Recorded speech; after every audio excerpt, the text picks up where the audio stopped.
Сайн бацгаана уу? Өнөөдрийн хичээлийн сэдэв бол зуршлын гайхамшиг. Хамгийн түрүүлээд дадал зуршил гэж юу вэ? Альвааг давтамжтай үйлдэх үйлдэлийг дадал зуршил гэж хэлдэг. Махатма Ганди хэлэхдээ эерэг үйлдэлийг та үйлдээд бай, учир нь үйлдэл дадал зуршил болдог.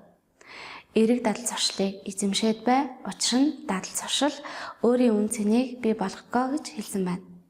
Жишээлбэл нэгэн хүн өдөрт 10 ширхэг янжуур тамхи, нэг лонх шар ариг уудаг зуршлынхаа төлөөсөнд 15 жилийн хугацаанд $68,437 үржээ.